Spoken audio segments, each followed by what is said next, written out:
Israel Iran இடையிலான போர் உச்சகட்டத்தை எட்டியுள்ளது.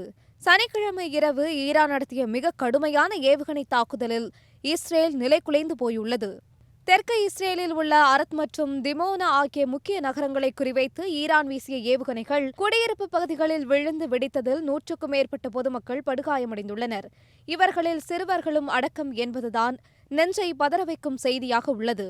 குறிப்பாக அரத் நகரில் மட்டும் 75 பேர் காயமடைந்துள்ள நிலையில் பலரது நிலைமை கவலைக்கிடமாக உள்ளதாக மருத்துவமனை வட்டாரங்கள் தெரிவிக்கின்றன. மிகவும் பாதுகாப்பான நகரம் என்று கருதப்பட்ட டிமோனாவில் இந்த தாக்குதல் நடந்திருப்பது இஸ்ரேலை அதிர்ச்சியில் உறைய வைத்துள்ளது. காரணம், இங்குதான் இஸ்ரேலின் மிக முக்கிய அணு உலை மையம் அமைந்துள்ளது. ஈரானின் இந்த ஏவுகணை தாக்குதலால் பல மாடி குடியிருப்புகள் பிளந்து போயுள்ளன. சாலைகளில் மிகப்பெரிய பள்ளங்கள் உருவாகியுள்ளன. உடனடியாக மீட்புப் பணிகள் தொடங்கப்பட்டாலும் எங்கு பார்த்தாலும் கட்டிட இடிபாடுகளும் அலறல் சத்தமுமாக அந்த பகுதியை போர்க்களமாக காட்சியளிக்கிறது.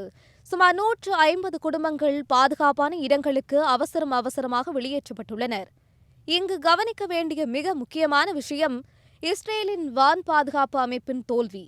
வழக்கமாக வானிலேயே ஏவுகணைகளை அழிக்கும் இஸ்ரேலின் பாதுகாப்பு கவசம் இம்முறை ஈரானின் ஏவுகணைகளை தடுத்து நிறுத்த தவறியுள்ளது. இதை இஸ்ரேல் ராணுவமே ஒப்புக்கொண்டுள்ளது. வான் பாதுகாப்பு அமைப்பு செயல்பட்டது, ஆனால் ஏவுகணைகளை இடைமறிக்க முடியவில்லை. இதுகுறித்து விசாரணை நடத்தப்படும் என இஸ்ரேல் ராணுவ பேச்சாளர் தெரிவித்துள்ளார். 100கணக்கான கிலோ வெடிமருந்துகளை சுமந்து வந்த இந்த ஏவுகணைகள் தரையில் விழுந்ததால்தான் இந்த அளவு மிகப்பெரிய சேதம் ஏற்பட்டுள்ளது. இந்த தாக்குதல் குறித்து இஸ்ரேல் பிரதமர் பெஞ்சமின் நெட்டன்யாகு மிக உருக்கமாக பேசியுள்ளார்.